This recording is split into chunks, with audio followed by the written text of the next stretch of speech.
नमस्कार मेरे प्यारे साथियों, मैं एक नई क्लास के साथ फिर से हाजिर होता हूं आपके सामने। और अपन बात कर रहे थे मारवाड़ के इतिहास के जो क्वेश्चन थे उनकी बात कर रहे थे प्रिय छात्रों अपन। और मैं आपको बता दूं कि पुलिस कांस्टेबल की नई वैकेंसी आते ही दुनिया के नए नए वादे स्टार्ट हो गए।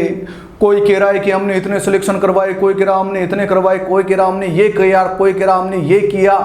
तो प्यारे छात्रों, आप सब जानते हो कौन क्या करता, कौन क्या नहीं करता है, कौन विद्यार्थियों के हितों में काम करता, कौन विद्यार्थियों के हितों में काम नहीं करता। ये सब आप अच्छी तरह से जानते हो। मेरा विद्यार्थी बेवकूफ़ नहीं है, मेरा विद्यार्थी मेरा गौरव है। और मैं समझता हूँ कि विद्यार्थी अपने बुरे भले के बारे में सब अच्छी तरह से जानते हैं।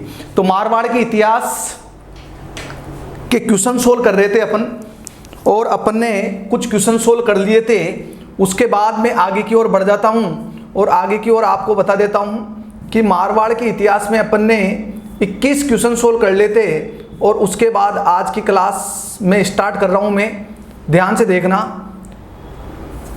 ये रहा आपका क्वेश्चन नंबर 22वां। और ध्यान से देखना, मारवाड़ के इतिहास के जो क्वेश्चन है वो शानदार क्वेश्चन है। उन शानदार क्वेश्चनों को अपन सोल्व करते हैं। जोधपुर महाराजा अभय सिंह और सर बुलंद खां के बीच अहमदाबाद का एक युद्ध हुआ था, उसका आंखों देखा वर्णन किस ग्रंथ में मिलता है। ध्यान से देखना, आपको याद है जोधपुर का शासक था अभय सिंह। और अभय सिंह जब जोधपुर का राजा था तो आपको याद है कि अभय सिंह के काल में अभय सिंह ने एक युद्ध किया था। और वो युद्ध यानी कि सर बुलंद खां के बीच हुआ था, अहमदाबाद का युद्ध है। उस युद्ध का आंखों देखा वर्णन किस ग्रंथ में है? तो मेरे प्यारे छात्रों, वो है राज रूपक ग्रंथ में उसका वर्णन मिलता है। प्यारे बच्चों, आगे की ओर बढ़ते हैं और आगे की ओर बढ़ते हैं इसी क्रम में ये क्वेश्चन नंबर 23वां। ध्यान से देखना, आपको बीकानेर का शासक करण सिंह किस या कौन से मुगल सम्राट के समकालीन था? तो देखो, बात की जाती है बीकानेर के शासक करण सिंह की बात हो रही है। तो करण सिंह का टाइम पीरियड है 1631 से 69 के मध्य। और करण सिंह इस समय राजगद्दी पर बैठता है। और जब राजगद्दी पर बैठता है, बीकानेर की राजगद्दी पर, क्वेश्चन ये पूछा जा रहा है प्यारे छात्रों कि करण सिंह ने किन दो मुगल बादशाहों के यहाँ सेवा की थी या किन दो मुगल बादशाहों के समकालीन था? तो हम सीधी सी बात है, हम जानते हैं कि 1605 से और 27 तक जहांगीर बैठा था। मैंने पिछले वीडियो में मुगल बादशाह बता रखे हैं आपको। और 1627 से 57 तक शाहजहां बैठा था। और 1657 से और 1707 तक कौन बैठा था? औरंगजेब। अब देख लीजिए, करण सिंह का टाइम पीरियड कहां से स्टार्ट हो रहा है? 31 से स्टार्ट हो रहा है। तो जहांगीर में तो आएगा ही नहीं, शाहजहां और औरंगजेब आएगा। ये राइट आंसर शाहजहां और औरंगजेब। प्यारे बच्चों, ये क्वेश्चन आप तब सोल्व कर पाओगे जब आपको मुगल बादशाहों का टाइम पीरियड पता हो। और अपन पिछले वीडियो में मुगल बादशाहों की ट्रिक लिख चुके हैं याद रखने की। तो आप एक बार पुनः वहां जाके देख लीजिए, आपके ऐसे क्वेश्चन सोल्व हो जाएंगे। अगला क्वेश्चन ये रहा आपकी स्क्रीन पर, ध्यान से देखना। इतिहासकार डॉक्टर गौरीशंकर हीराचंद ओझा ने किस राजा को कान का कच्चा राजा कहा? जब मैंने आपको मारवाड़ का इतिहास पढ़ाया था तो उस दौरान चर्चा करी थी। और डायरेक्ट आप आंसर क्या कर दोगे? अजीत सिंह। अजीत सिंह को इतिहास में कान का कच्चा राजा कहा जाता है। अगला क्वेश्चन ये रहा आपकी स्क्रीन पर, और ध्यान से देखना आप अगले क्वेश्चन को, बहुत महत्वपूर्ण क्वेश्चन है ये। सम्राट बन जाने पर, कमेंट करके इसके ऑप्शन बताया करो।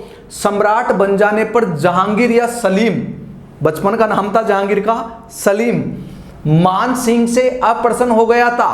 क्योंकि यानी क्वेश्चन ये कह रहा है कि जब जहांगीर दिल्ली की राजगद्दी पर बैठता है तो जयपुर या आमेर के राजा मान सिंह से वो अप्रसन्न हो गया था, यानी नाखुश था। इसकी वजह क्या थी? मान सिंह ने जहांगीर को सम्राट स्वीकार नहीं किया था। मान सिंह जहांगीर को सम्राट घोषित क्यों नहीं करेगा? उसे क्या दिक्कत है। 1605 में जहांगीर के विद्रोही होने पर मान सिंह ने दूसरों का सम्राट बनाने का प्रस्ताव रखा। मान सिंह की सैनिक सेवाएं संतोषजनक नहीं रही। मान सिंह की तो आपको पता है सैनिक सेवाएं बड़ी खतरनाक थी, वो तो महाराणा प्रताप जैसे राजा से लड़ गया था। अगला जो डी है वह जहांगीर के आदेश अनुसार कार्य नहीं करता था। बिल्कुल करता था। अरे कुल मिला के 100 बात की एक बात है, मैं आपको बता देता हूं कि जहांगीर को देखना आप ध्यान से और आपको सारी बात का पता चल जाएगा कि जहांगीर का विवाह एक विवाह तो उसका हुआ था मानबाई से, और मानबाई कौन थी, मान सिंह की बहन। इससे जो संतान पैदा हुई थी उसका नाम था खुसरो। क्या नाम था बच्चों, खुसरो। और एक जहांगीर का विवाह हुआ था मारवाड़ की जगत गोसाई से, और मारवाड़ की जगत गोसाई से और जहांगीर से जो टोकन पैदा हुआ था उसका नाम था खुर्रम। और यही खुर्रम आगे चलकर क्या कहलाया प्यारे बच्चों, ये शाहजहां कहलाया। अब मैं आपको बता दूं कि मान सिंह अपने भांजे खुसरो को बिठाने के पक्ष में था राजगद्दी पर, तो यहां पर ऑप्शन आ जाएगा 1605 में जहांगीर के विद्रोही होने पर मान सिंह ने दूसरों का सम्राट बनाने का प्रस्ताव रखा। तो दूसरा किसका रखा, खुसरो का रखा, ये आपको ध्यान रखना पड़ेगा। और खुसरो राजगद्दी पर बैठने के पक्ष में मान सिंह बोल रहा था, इस बात को लेकर इनके मध्य अनबन हो गई थी। तो इसका आंसर आएगा बी। प्यारे बच्चों अगला क्वेश्चन ये रहा आपकी स्क्रीन पर, ध्यान से देखो। राठौड़ नरेश में रायसिंह प्रथम नरेश था जिसे स्वयं को निम्न पदवी से अलंकृत किया गया। यानी क्वेश्चन ये है कि वह कौन सा पहला राठौड़ वंश का राजा था, वह कौन सा पहला राठौड़ वंश का राजा था जिसे उपाधि धारण करी थी या पदवी से अलंकृत किया गया था। ऐसी कौन सी उपाधि थी वो आपको बताना है। चलो ऑप्शन दीजिए जल्दी से। क्वेश्चन नंबर 26वां देखो, महाराजाधिराज की पदवी पहली बार इसको दी गई थी मुगलों के द्वारा। ये पहला राठौड़ था जिसको ये उपाधि दी गई थी। आगे देखो प्यारे बच्चों, राय सिंह का मुगल दरबार में सेवा काल लंबा रहा वह था। यानी मुगल दरबार में ये राय सिंह कब से कब तक रहा, तो मैं आपको बता दूं, याद करो आप 1570 नागौर दरबार, याद है आपको नागौर दरबार। नागौर दरबार में बीकानेर का शासक जाता है कल्याणमल। बीकानेर का शासक कौन पहुंचता है, कल्याणमल। और बीकानेर का शासक जब कल्याणमल जाता है तो अपने 2 पुत्रों को छोड़कर आता है, एक राय सिंह को और एक पृथ्वीराज राठौर को। बात कब की है, 1570 की है। और पृथ्वीराज राठौर कल्याणमल को 1570 में अकबर के दरबार में छोड़कर आता। कौन छोड़कर आता है, कल्याणमल छोड़कर आता है, और ये तभी से उसकी सेवा में रहते हैं। तो इसे राइट आंसर कौन सा आएगा, तो 1570 से 1612। राय सिंह की मृत्यु 1612 में हो जाती है बुरहानपुर में इसकी मृत्यु हो जाती है। तब तक एक मुगल दरबार में रहता है। ध्यान से आपको ध्यान रखना है। अगला क्वेश्चन, मारवाड़ के इतिहास से हटकर है लेकिन इसका संबंध कहीं न कहीं है। देवड़ा सुल्तान शासक कहां का था, तो सीधी सी बात है सिरोही का शासक था देवड़ा सुल्तान। और अकबर ने राय सिंह को इसके खिलाफ कई बार भेजा था।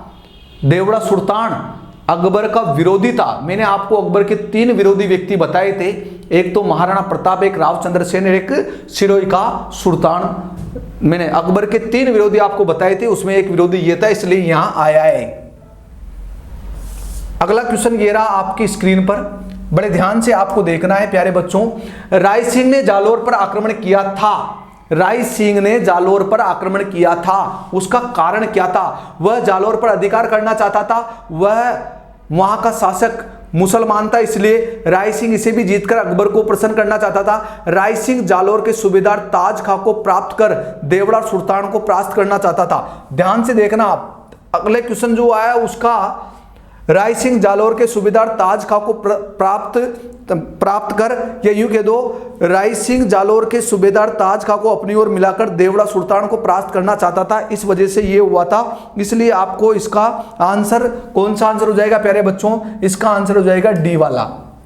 मैंने क्या कहा कि राय सिंह जालोर के सूबेदार ताज खां को अपनी ओर मिलाकर देवड़ा सुल्तान, जो सिरोही का व्यक्ति था, जालोर पर चढ़ाई करने के बाद जालोर के ही नीचे क्या पड़ता है?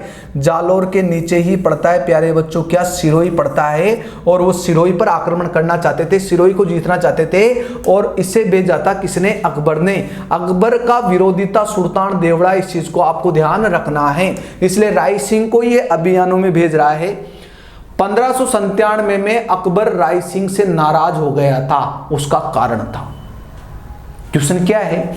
1597 में अकबर राय सिंह से नाराज हो गया था, उसका कारण क्या था? उसका कारण मैं आपको बता दूं, अकबर का जो ससुर था, अकबर के ससुर के कान भर रहा था राय सिंह। तो इसमें कहीं ना कहीं ऑप्शन है, अकबर के ससुर नासिर खान ने राय सिंह के विरुद्ध कान भर दिए थे। नासिर खान है राय सिंह के विरुद्ध कान भर, अकबर के ससुर नासिर खां के राय सिंह ने अकबर के विरुद्ध क्या बढ़ देते? कान बढ़ देते। ध्यान रखना, इसमें राइट आंसर ये आएगा। हाँ, कैसे भी उल्टा सुल्टा कर लो आप। नासिर खान ने अकबर से शिकायत करी, किसकी? राय सिंह की, इसलिए वो नाराज हो गया था। कौन? अकबर हो गया, तो हो गया नाराज, क्या कर लेगा वो? बहुत महत्वपूर्ण क्वेश्चन है ये। क्वेश्चन सेकंड ग्रेड में 2-3 बार आ गया। सेकंड ग्रेड में, शिक्षक भर्ती सेकंड ग्रेड में ये क्वेश्चन आ गया। 1572-73 ईस्वी में अकबर ने जोधपुर किसे सुपर्द किया था, किसे सौंपा था? मैं आपको बता देता हूं। देखो, 1570 नागौर दरबार, राव चंद्रसेन का आना और बिना अधीनता स्वीकार करे अकबर के दरबार में से चल जाना। अकबर नाराज हो गया और अकबर ने जोधपुर का कार्यभार कुछ समय के लिए बीकानेर के शासक राय सिंह को दे दिया था। तो बीकानेर के राय सिंह को जोधपुर का कार्यभार सौंपा था राव चंद्रसेन के बाद, ये आपको ध्यान रखना है प्यारे बच्चों। अगला क्वेश्चन ये रहा आपकी स्क्रीन पर, आप इसे एक बार अच्छी तरह से पढ़ो, फिर उसके बाद समझना। क्वेश्चन क्या कहता है? क्वेश्चन कहता है कि किस राजपूत शासक के मुगलों के विरुद्ध निरंतर स्वतंत्रता का संघर्ष जारी रखा और समर्पण नहीं किया? यानी क्वेश्चन ये है, क्वेश्चन को समझना, क्वेश्चन ये है कि वह राजपूत राजा कौन था जो निरंतर मुगलों से युद्ध करता रहा, लेकिन उसने अधीनता स्वीकार नहीं करी और वो मुगलों का प्रबल प्रतिरोधी के रूप में जाना गया? तो आपको पता है ऐसा कौन था? स्वतंत्रता प्रेमिता मारवाड़ के राव चंद्रसेन ने ऐसा किया, निरंतर स्वतंत्रता का संघर्ष जारी रखा। ऐसा राजा कौन था? राव चंद्रसेन था प्यारे बच्चों। ध्यान से देखना, अकबर ने अपनी 1570 ईस्वी की नागौर यात्रा के समय जोधपुर दुर्ग किसको सुपर्द कर दिया था, किसको सौंप दिया था? यानी कि ये इसमें आपको नंबर 33 में आपको ध्यान से बताना है। वही वाली बात है, घूम फिर के आ रही है। 1570 नागौर दरबार, शुक्र तालाब नामक स्थान, राजस्थान के ज्यादातर राजपूतों ने अकबर की अधीनता स्वीकार कर ली थी। हाड़ौती के सर्जन हाड़ा ने अधीनता स्वीकार कर ली थी। बीकानेर के कल्याणमल ने अधीनता स्वीकार कर ली थी। मारवाड़ के राव चंद्रसेन के भाई राम उदय सिंह ने अधीनता स्वीकार कर ली थी। और आमेर के भारमल ने पहले ही अधीनता स्वीकार कर ली थी। जैसलमेर का हर्राई वाटी भी अकबर के दरबार में पहुंचकर उसकी अधीनता स्वीकार कर ली, लेकिन मारवाड़ का राव चंद्रसेन ने अकबर की अधीनता स्वीकार नहीं करी, उसको चैलेंज करता रहा और उसे लोहा लेता रहा और जोधपुर उसके हाथों में से निकल गया था, राव चंद्रसेन के हाथों में से। उस दौरान अकबर ने जोधपुर का कार्यभार किसे सौंपा था? वो सौंपा था बीकानेर के राय सिंह को। ये आपको ध्यान में रखना है प्यारे बच्चों। आगे की ओर बढ़ते हैं। ओ ये रहा, मालदेव के पश्चात मारवाड़ का शासक बना था। मैंने आपको बताया था और आपको याद है कि मारवाड़ के मालदेव की एक रानी थी, झाला रानी स्वरूप दे। झाला रानी स्वरूप दे, ये इसे बहुत प्रेम करता था और मालदेव के 3 पुत्र थे योग्य। ऐसे पुत्रों की तो इसके लाइन थी, राम, उदय सिंह और चंद्रसेन। मैंने आपको पढ़ाते समय बताया था कि झाला रानी स्वरूपदेव के प्रभाव में आकर मालदेव ने अपना उत्तराधिकारी किसे निश्चित किया था? राव चंद्रसेन को किया था। क्यों किया था? क्योंकि इतिहास में ये बहुत प्रसिद्ध व्यक्ति है, इसे भूला बिसरा राजा कहा जाता है। बोलो, इतिहास का भूला बिसरा राजा कौन? राव चंद्रसेन। इसे मारवाड़ का प्रताप कहा जाता है। बोलो, मारवाड़ का प्रताप किसे कहा जाता है? राव चंद्रसेन को। इसे प्रताप का अग्रगामी कहा जाता है। क्या कहा जाता है? प्रताप का अग्रगामी। इसे मारवाड़ का विस्मृत नायक कहा जाता है। क्या कहा जाता है? मारवाड़ का विस्मृत नायक कहा जाता है। प्यारे बच्चों, ये आपको ध्यान रखना है। अगला क्वेश्चन ये रहा आपकी स्क्रीन पर, आपके सामने। आप पढ़ तो रहे हो ना? पिछली जितनी भी क्लासें हैं उन सब का अध्ययन करो आप, और अध्ययन करने के बाद ये क्वेश्चन सोल्व करो। ऐसा कोई क्वेश्चन आपका गलत नहीं जाना चाहिए एग्जाम देकर आने के बाद कि आपको अफसोस हो, और ऐसा मैं होने भी नहीं दूंगा। ये ध्यान रखना, इस चीज को आपको ध्यान रखना। अभी हाल ही में ही जो पुलिस भर्ती की घोषणा की गई है, वो पुलिस भर्ती की जो घोषणा की गई है, आपको टेंशन करने की कोई जरूरत नहीं है। मैं बड़े बड़े वादे नहीं करता, मैं अपना प्रदर्शन क्लास में करता हूँ, और आपको सबको जानकारी भी इस बात की है। इधर उधर से बहुत सारे व्यक्तियों के फोटो मंगा के बहुत सारे व्यक्ति प्रचार प्रसार कर रहे हैं, लेकिन पुराना बच्चा सब जानता है। जो बच्चा पढ़ चुका है 2020 के पहले वो बच्चा जानता है कि कौन टीचर क्लास में ज्यादा मेहनत करते हैं, कौन नहीं करते हैं, सब बच्चा जानता है। लेकिन पुराने बच्चों से भी मैं एक बात बोल देता हूं कि आपके नए जो भाई है, जो 18 साल के अभी हुए हैं, उनको सही सलाह देना और सही मार्ग प्रदर्शित करना।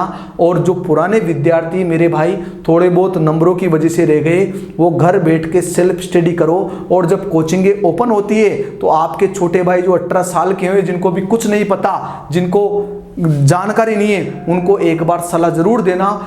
जो भी आपके मन में हो वो सलाह देना। मैं ऐसे नहीं बोल रहा, लेकिन ये आपको पता है कि आपकी कदर, आप 1000 बच्चे जब पढ़ते हो तो आपकी 2-5 व्यक्तियों की कदर कब होती है? सिलेक्शन के बाद कोचिंग वाला फोन करता, भैया तेरा फोटो दे जा प्लीज, है ना। लेकिन जब बच्चा पढ़ने आता है ना, तब उसको धुतकार दिया जाता है। तो ये आपको ध्यान रखना है ऐसे इंसानों से जो आपके साथ कटुता का प्रयोग करते हैं। इस चीज को ध्यान रखना है आपको अच्छी तरह से।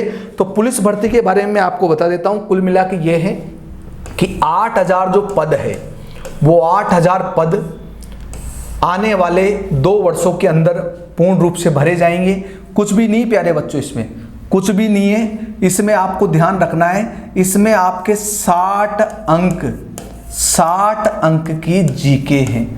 इस जीके में मैं आपको बता दूं, कुल मिला के 15 अंक का कंप्यूटर, 15 अंक आपके मेंटल एबिलिटी और मैथमेटिक्स के होते हैं। 15 अंक, सीधी सी बात है, आप लोग अगर एक बार अगर हल्की फुल्की मेंटल पढ़ भी लोगे ना, तब भी आपका काम चल जाएगा। 60 अंक जीके के हैं, जिसमें इंडिया और वर्ल्ड जीके, ध्यान से सुनना।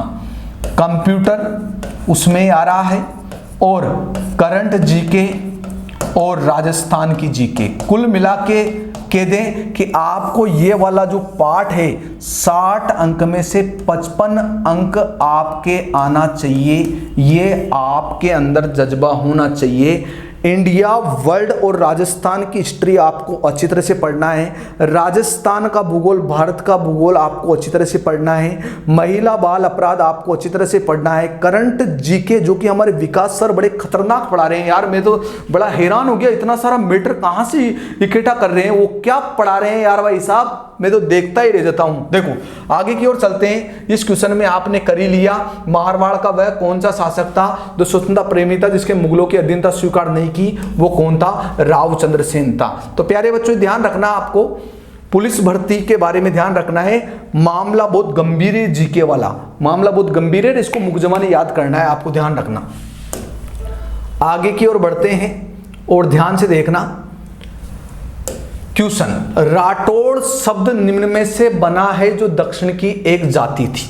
यानी राठौड़ शब्द की उत्पत्ति कैसे हुई थी? प्यारे बच्चों आप अच्छी तरह से बता दोगे, मैंने आपको क्लास के दौरान बताया गया था, राष्ट्रकूट शब्द से राठौड़ बना था। राष्ट्रकूट दक्षिणी भारत की एक जाति है ना, ये आपको ध्यान रखना है। प्यारे बच्चों अगला क्वेश्चन ये रहा आपके सामने स्क्रीन पर, आपको ध्यान से देखना है। निम्नलिखित में से मारवाड़ के किस शासक ने खानवा के युद्ध में महाराणा सांगा का साथ दिया था? ध्यान से देखो आप, है ना। अब देखो आप कहोगे गुरुजी इसको कैसे देखें? देखो टाइम याद रखना आप, मालदेव का 1531 से 62 तक, राव गांगा का 1519 से 31 तक, राव सुजा का टाइम पीरियड आपको ध्यान रखना है 1492 से 1500, राव सुजा राव गंगा 1519 तक, और राव सातल देव का टाइम पीरियड ध्यान रखना है 1589 से 92 तक, सॉरी 1489 से और 92 तक। अब आप मुझे बताओ 1509 से और 28 तक शासन किसका? मेवाड़ के महाराणा सांगा का। तो देखो 1528 किसमें पधार रहा है? तो इसमें पधार रहा है राव गंगा में। तो राव गंगा अपने पुत्र राव मालदेव को साथ लेकर गया था, 4000 सेना लेकर गया था, लेकिन उस समय राजा कौन था? राव गंगा। तो इज राइट आंसर कौन आएगा? राव गंगा आएगा। हालांकि मालदेव था इस युद्ध में साथ, लेकिन आंसर क्या आएगा? राव गंगा आएगा। ये रहा अगला क्वेश्चन आपकी स्क्रीन पर, ध्यान से देखना। बीकानेर के राजा राय सिंह को 1593 ईस्वी में किस अभियान पर भेजा गया था? बहुत महत्वपूर्ण क्वेश्चन है और ये क्वेश्चन आ भी चुका है एग्जाम में, आ चुका है क्वेश्चन, इसलिए मैंने आपको दिया। बीकानेर का राय सिंह 1593 में गया था थट्टा। कहाँ गया था? थट्टा। और थट्टा पड़ता सिंध प्रांत में। कहाँ पड़ता बच्चा? सिंध प्रांत में। और सिंध प्रांत वर्तमान में कहाँ पड़ता है प्यारे बच्चों? पाकिस्तान में। और आपको पता है कि इन अभियानों के तहत जब वो लौटकर पुनः आ रहा था, तो उस दौरान दक्षिणी भारत में से जब वो अभियानों में आ रहा था, तो उसने एक बात कही थी, एक फोग का वृक्ष देखा था, फोग का वृक्ष। और फोग का वृक्ष देखकर राय सिंह ने कहा था, तू संदेशी रूकड़ा मां परदेसी लोग, माने अकबर तीड़ियो क्यों तू आगे आए फोग। ऐसे शब्द बोले थे, मैं बीकानेर के इतिहास में आप लोगों को पढ़ाऊंगा। प्यारे बच्चों आगे की ओर चलते हैं और ध्यान से आप देखना। महाराजा जसवंत सिंह, ध्यान सुनना, महाराजा जसवंत सिंह के राज्यारोहण के समय कितना मनसब प्रदान किया गया था? यानी क्वेश्चन है कि जसवंत सिंह का जब राज्याभिषेक हुआ था, तो जसवंत सिंह के राज्याभिषेक के समय जसवंत सिंह को कितना मनसब दिया गया था, ये आपको ध्यान से बताना है, मुझे अच्छी तरह से बताना है। और आपको ध्यान भी रखना है कि जसवंत सिंह का 2 जगह राज्याभिषेक हुआ था। कितनी जगह होता? 2 जगह इसका राज्याभिषेक हुआ था। आपको अच्छी तरह से ध्यान रखना है। कमेंट करके मुझे बताओ कि जसवंत सिंह का 2 जगह राज्याभिषेक कहाँ कहाँ हुआ था, बोलो।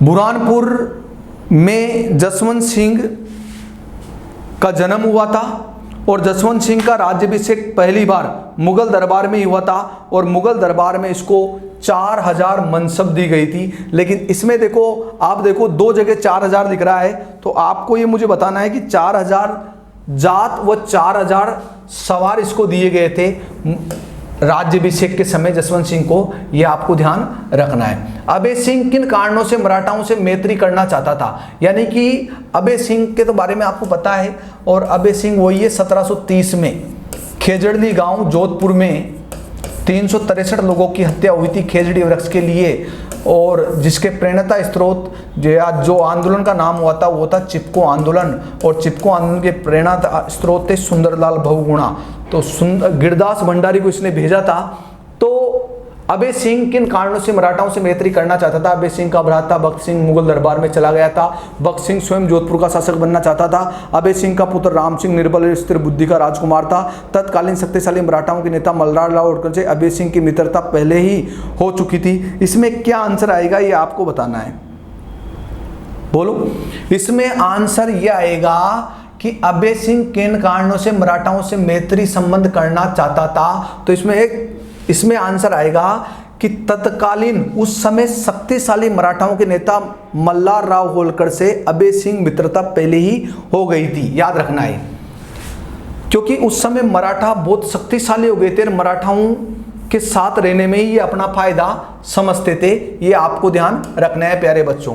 और बीकानेर के इतिहास को मैं इसके बाद स्टार्ट करूंगा, लेकिन आप एक चीज़ अवश्य ध्यान रखना, घर रहकर आप पढ़ाई करना प्रारंभ कर दो, क्योंकि ऑफलाइन कोचिंग जब स्टार्ट होगी वो बाद की बात है, लेकिन अभी घर रह के आप पढ़ाई स्टार्ट करो और अपने छोटे भाई जो 18 साल के अभी हाल ही में हुए हैं उनको थोड़ा मोटिवेट करो, उनको थोड़ी जानकारी दो और आपकी मेहनत ही आपके काम आएगी प्यारे बच्चों।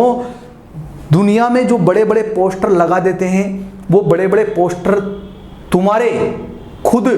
तुम्हारी मेहनत से लगवाओगे, किसी और की मेहनत से नहीं लगेगा। ये ध्यान रखना, क्योंकि सब कुछ विद्यार्थी को ही करना पड़ता है। मैं तो आपको इतना सा बोल दूं, सिर्फ टीचर तो एक मार्गदर्शक का कार्य करता है, वो मार्गदर्शक कार्य हम आपको कर रहे हैं। तो प्यारे बच्चों ये आपको ध्यान रखना है। इसके बाद नेक्स्ट क्लास होगी और नेक्स्ट क्लास में बीकानेर के इतिहास से संबंधित क्वेश्चन आएंगे। थैंक यू, धन्यवाद प्यारे भाइयों, धन्यवाद।